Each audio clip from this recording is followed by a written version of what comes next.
Strong winds drive a fire in the direction of Omak's airport. Tonight, an update on the Green Acres fire in Okanagan County. Breezy and cool today, but we have big changes in the works heading into the weekend. Temperatures back on the rise. And it's just people expressing their First Amendment rights. Plus, a former Spokane City Council president now faces federal charges, and we're breaking it all down.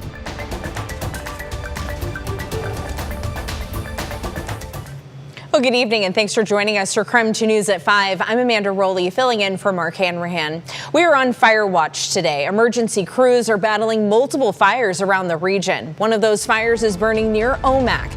The Green Acres fire started yesterday afternoon, and tonight DNR says it burned around 1,000 acres. KREM 2's Shannon Mowdy tracked that fire and the efforts to fight it. Shannon? Yeah, it is good news in Okanagan County tonight. Overnight, nearly 130 personnel were able to stop forward progress on the Green Acres fire. Tonight, it is in the mopping up stage. As of this morning, all evacuations were downgraded to level 1. DNR says the fire's perimeter grew to more than 920 acres.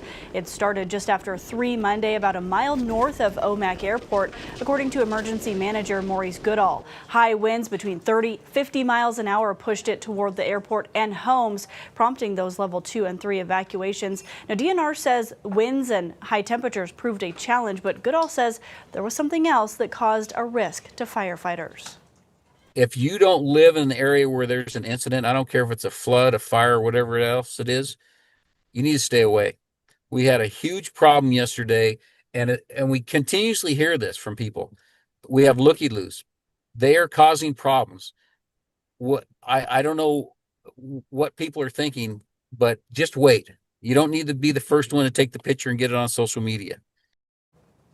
Right now, it's estimated between 3 and 5 homes burned. The fire also damaged public utility power lines, but we are told the power went out in this area before the fire started. The cause of the Green Acres fire is still under investigation. Shannon Mowdy, KREM 2 News. All right, thank you, Shannon. And within the last 24 hours, the Cherry Fire started burning northeast of Deary in Latah County. The Idaho Department of Land says it started burning in an active logging unit, and it burned about 130 acres of land. There are about 80 personnel working to put out that fire. It is not yet contained, and investigators are still looking for the cause. Another fire northeast of Davenport burned nearly 6,000 acres. Fire crews have contained about 12% of the Western Pine fires at this hour. More than 400 first responders from multiple agencies are tackling it. Level 1 and level 3 evacuations are still in effect. Crews report the fire destroyed so far 21 homes and 30 other structures. 10-ish miles back behind our house, so it's a little scary, and having dad out there is not always the funnest. It's definitely worrisome. Fire crews say this fire is human caused. And today we are tracking the Clover fire out of North Idaho. Boundary County Emergency Management says crews fully contained that fire in Naples yesterday. That fire started burning at a private logging business on Sunday. It burned a total of 30 acres. They also lifted all evacuations for that fire. Stevens County Emergency Management is hosting a community meeting today at 6 p.m. for those who are affected by the Hope Fire. The Hope Fire burned more than 7,000 acres southwest of Northport. The fire prompted level 1, 2, and 3 evacuations. Those notices remain in place, and you can see those evacuation zones right there in the map on your screen. Fire crews say the winds yesterday expanded the fire to the north. There are now more than 900 firefighters working to put that fire out. As they increased in number, those fire crews moved their command post from Kettle Falls to Northport. 2023 census data shows that Northport is sitting right around 292 individuals. And so when you think about more than 900 personnel members from Northwest Teammate moving into that community, that is a really large footprint. Emergency crews will provide an update to the public on that Hope Fire at 6 p.m. at the Lynn Casgould Memorial Park in Northport. Join us tonight at KREM 2 News at 10 and 11 to hear fire crews updates. Well, we had a much cooler and breezier day today. KREM 2's Chief Meteorologist Jeremy Legoo is now at our outside weather center to preview your weather forecast. Jeremy, I understand the winds are starting to calm down today. That's some good news we have. Yeah, a little bit of good news, but as wind calms, everything that's up high in the atmosphere is going to come back down to the ground. So at times you might smell a little wildfire smoke, and that's just the nature of the beast in a pattern like this. We sit in the 70s. Notice I'm in a full suit today. Takes a lot to take off the suit coat, so I just left it on. That's really all it is, but 70s, not all that bad.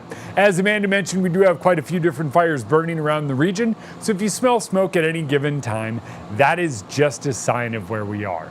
Notice wind still blowing out of the north and northeast, so a lot of that smoke just moves in and settles down. Air quality sits at good and likely stays that way through the day tomorrow. A nice break from where we've been, but wind is eventually going to calm down.